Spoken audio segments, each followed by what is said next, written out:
दोस्तों, कल हमने आपको बताए थे हमारे जीवन में एक ज़रूरी चीज़ की कमी से होने वाले बहुत सारे छोटे बड़े नुकसान, और आपको गैस करना था कि हम किस चीज़ की बात कर रहे हैं। कुछ ही लोग इसे सही गैस कर पाए। हम बात कर रहे थे नींद की। नुकसान तो हमने बता दिए, उससे आपको फ़ायदों का भी कुछ कुछ अंदाज़ा तो लग ही गया होगा। तो 7 से 9 घंटे की नींद लेने से आप न केवल शारीरिक बीमारियों से बल्कि मोटापे से होने वाली बीमारियों से, मानसिक बीमारियों से भी बच सकते हैं। यंग लोगों के लिए एक बहुत बड़ा फायदा, आपका फोकस और कंसंट्रेशन शार्प रहेगा, आपकी याददाश्त में सुधार होगा और आप जो भी करेंगे उसमें एक स्फूर्ति का आभास होगा। आपकी प्रोडक्टिविटी यानी उत्पादकता में वृद्धि होगी, आलस नहीं आएगा। ये तो बात हुई पूरी नींद के फायदों के बारे में। अब एक और बात, रात को 10 साढ़े 10 बजे समय से सोकर रोजाना सुबह जल्दी यानी 5 साढ़े 5 बजे उठेंगे तो आपको अचानक लगेगा कि आपको बाकी सब लोगों से दिन के 2 घंटे अधिक मिले हैं। आप खुद के साथ समय व्यतीत कर पाएंगे, किसी भूली बिसरी हॉबी को पकड़ सकते हैं, कुछ लेखन कर सकते हैं, बुक्स रीड कर सकते हैं, मेडिटेशन व एक्सरसाइज करना शुरू कर सकते हैं, जो आपके ओवरऑल शारीरिक व मानसिक स्वास्थ्य के लिए अनगिनत लाभ ला सकता है। Benefits are many. इसके बाद दिन में आप 15 से 30 मिनट तक की एक पावर नैप ले सकते हैं दोपहर के खाने के बाद। इससे फिर से रिफ्रेश होकर, रीबूट होकर बाकी का दिन भी अच्छा स्फूर्तिदायक गुजरेगा। दोस्तों, हमारा शरीर एक बहुत ही जटिल मशीन है।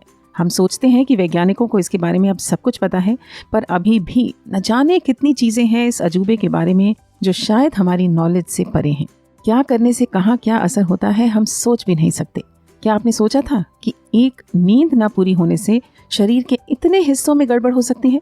हम घर में भी कोई मशीन लाते हैं तो उसका कितना ख्याल रखते हैं जिससे उसकी लाइफ लंबी हो, but we take our bodies and life for granted. ऐसा क्यों? जबकि मालूम है इसका कोई रिप्लेसमेंट या एवज नहीं है।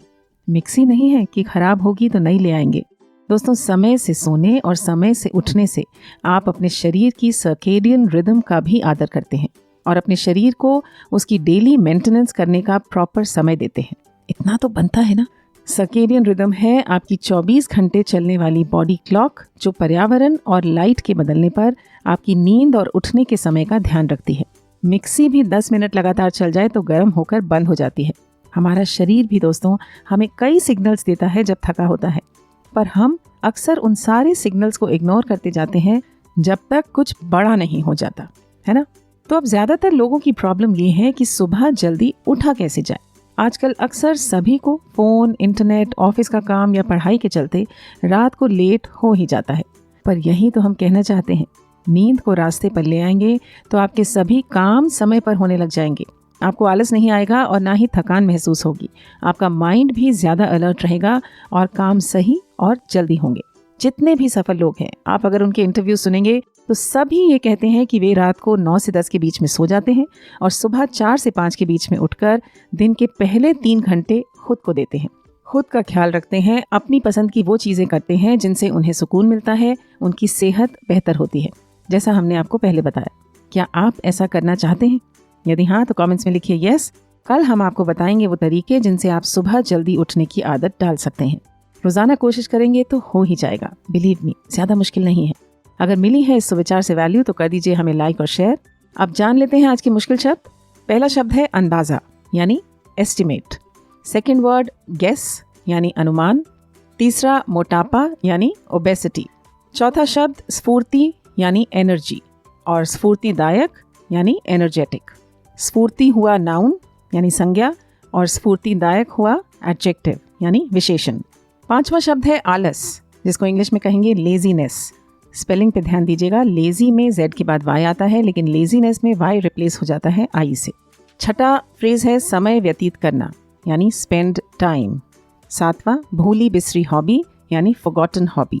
आठवां अनगिनत लाभ यानी countless benefits. Ninth word is refresh यानी तरोताज़ा। 10वां गुजरना यानी पास। 11वां वर्ड जटिल which means in English complex. 12वां अजूबा यानी वंडर, दुनिया के 7 अजूबे, wonders of the world. 13th phrase is take for granted यानी किसी वस्तु या इंसान को कम आंकना और ये मान लेना कि वो हमारे पास हमेशा रहेगा। 14th वर्ड इज मेंटेनेंस यानी रख रखाव।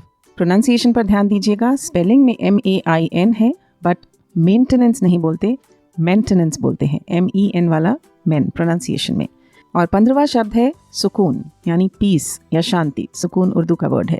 बताइए कितने नए शब्द सीखे आज, और बताइए कमेंट्स में हमें अक्सर का इंग्लिश मीनिंग। मिलते हैं कल, तब तक स्वस्थ रहें, मस्त रहें, सुविचार को सुनते रहें and have a great day.